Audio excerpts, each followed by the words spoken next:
L'Afrique se réveille. L'université de Douala. Merci, c'est un plaisir d'être, n'est-ce pas, l'invité pour essayer d'apporter mon expertise quant à la question du jour. Je voudrais également dire bonjour à tous les auditeurs à travers son programme. Je crois que c'est un plaisir d'avoir une telle radio dans notre cité. Merci beaucoup. Alors, pour parler de l'économie avec vous, pourquoi la monnaie divisionnaire se fait-elle de plus en plus rare dans nos villes et comme dans nos campagnes? Merci Flavien, tu vas me permettre qu'avant de répondre à cette question, il faut d'abord essayer d'éclairer, n'est-ce pas, sur ce que c'est que la monnaie. En réalité, et de fait, la monnaie est un instrument de change.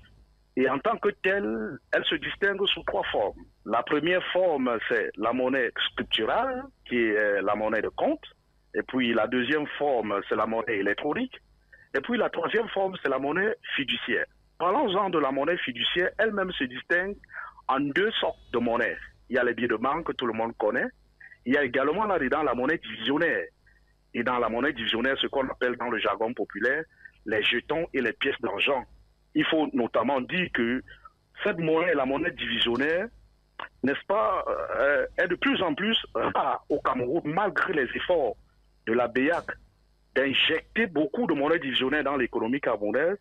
Cela ne permet pas toujours de résorber ni de renflouer le circuit monétaire frappé par la rareté, d'où les abois des agents économiques. Il s'agit là d'une grave crise qui peut impacter sur l'activité économique d'un pays et dont la dernière remonte dans les années 2004-2005. Parlant des facteurs explicatifs, comme vous l'avez dit, Flavien, je tiens à rappeler que ces facteurs peuvent être classés sous quatre ordres. Le premier point, ce sont des agents économiques véreux.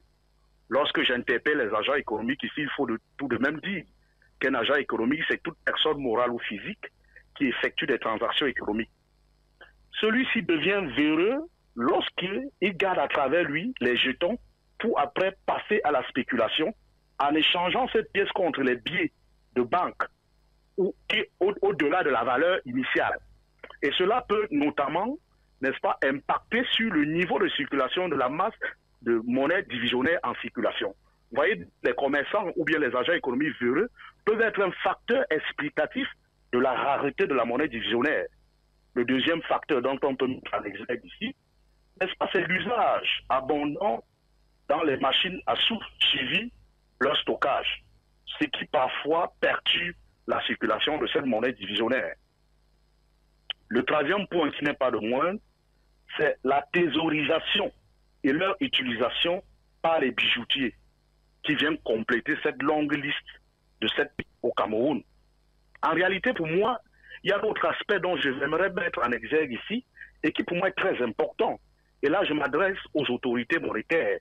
Je voudrais parler, n'est-ce pas, du problème du diamètre de cette monnaie divisionnaire. En réalité, pour innover, la BEAC a essayé de mettre des nouvelles pièces de monnaie sur le marché. Je veux faire allusion aux pièces de 1 franc, 2 francs, 5 francs, 10 francs et 25, 50, ici qui ont un problème d'acceptation. Lorsqu'on pose ce problème d'acceptation, cela remet en cause le véritable ou bien la véritable spécificité d'une monnaie qui est le caractère libératoire. Parce qu'en réalité, une bonne monnaie ou bien une monnaie de valeur, une monnaie de qualité doit pouvoir bénéficier d'un caractère libératoire. Qu'est-ce que j'entends par caractère libératoire? C'est la confiance que les agents économiques portent à une monnaie par rapport à son acceptation dans la circulation et dans les échanges commerciaux. Voilà un peu pour ce qui concerne, n'est-ce pas, les facteurs qui peuvent expliquer la rareté, n'est-ce pas, de la monnaie divisionnaire dans nos économies. Pour comprendre un peu, quelles conséquences cette situation a-t-elle sur les transactions commerciales? Parlant des conséquences, on peut les classer sous trois ordres. La première conséquence est la suivante. Lorsqu'une bonne partie des monétaires ne circule plus, cela sort du circuit. Et lorsque cela sort du circuit, cela ne permet plus de financer les opérations économiques. Et cela peut avoir un impact sur la croissance économique et notamment sur le commerce de détail.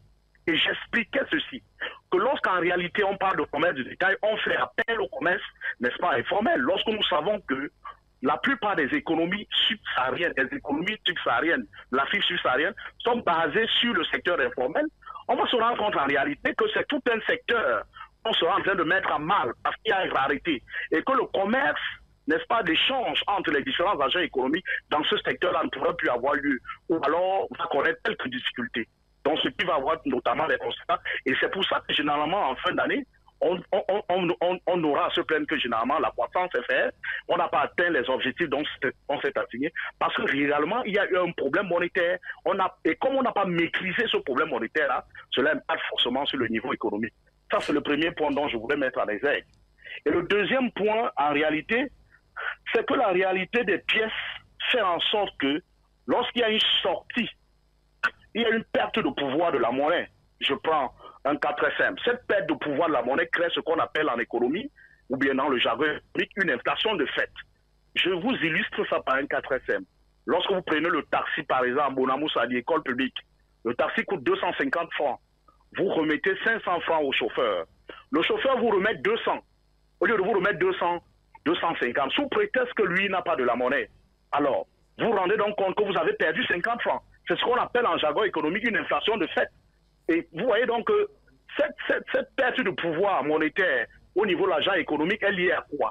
Elle est liée au fait qu'il y a une rareté de la monnaie, ce qui fait de cette sorte que l'inflation de fait qui a une conséquence, n'est-ce pas, sur le pouvoir d'achat, n'est-ce pas, du consommateur. Ça, c'est le deuxième point. Le troisième point que je voudrais mettre à l'exergue ici, c'est le point sur la spéculation des commerçants véreux. Il faut le dire que cette spéculation sur des commerçants véreux a un impact, n'est-ce pas, sur l'activité économique. Parce que ça permet de diminuer le bien-être des agents économiques, notamment ceux qui ont un pouvoir d'achat faible.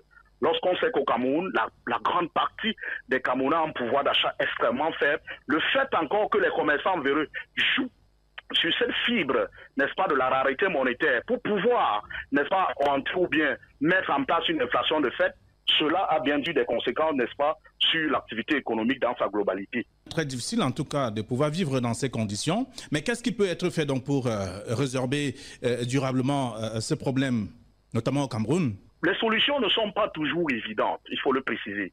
Parce qu'en réalité, ce n'est pas quelque chose de palpable, donc on va trouver des lois et des règles qui vont permettre. Il faut d'abord mentionner qui punit ce qui est la monnaie divisionnelle. Il n'y a aucune règle. Même si cette loi existait, il faut encore prouver que tel individu ou tel agent économique détient la monnaie à travers lui pour pouvoir faire de la spéculation. Il faut encore le prouver. Donc, ça devient difficile de mettre sur pied un système qui permet, n'est-ce pas, de réguler la circulation n'est-ce pas, de la monnaie divisionnelle dans une économie. On peut beaucoup plus se poser des questions que de trouver des vraies informations. On te dira qu'on peut utiliser une autre forme de la monnaie, ce qu'on appelle la monnaie électronique. Mais nous savons bien notre niveau de développement qui ne permet pas toujours de mettre sur place, la monnaie électronique. Lorsqu'on sait qu'au Cameroun, on a un taux de bancarisation qui est très faible, du coup, la solution qui passe par la monnaie électronique pose problème. Et ce n'est pas forcément évident. Moi, je pense qu'on est beaucoup plus là dans une question d'éthique et de morale, de la morale de l'éducation à la morale économique, où les gens économiques doivent savoir qu'à travers leur comportement, cela peut avoir un impact, n'est-ce pas, sur, n'est-ce pas, le développement d'un pays. Et c'est beaucoup plus une question de morale, une question d'éthique. Et c'est sur ce levier-là qu'il faut surfer, qu'il faut éduquer, qu'il faut communiquer pour essayer d'expliquer l'importance. Essayer d'expliquer aux agents économiques, en fait, le comportement qu'ils affichent, n'est-ce pas, face à ce genre de situation peut amener une économie à ne pas atteindre ses objectifs dont elle était fixée en fin d'année. Docteur Romuald Eboué, je rappelle que vous êtes économiste et enseignant à l'Université de Douala. Merci d'avoir répondu aux questions. Merci beaucoup Flavien, ça a été un plaisir d'être avec vous. Et je suis content d'avoir une telle radio dans notre cité. Et je n'hésiterai pas de toujours apporter mon expertise face aux questions de la société, surtout sur des questions économiques.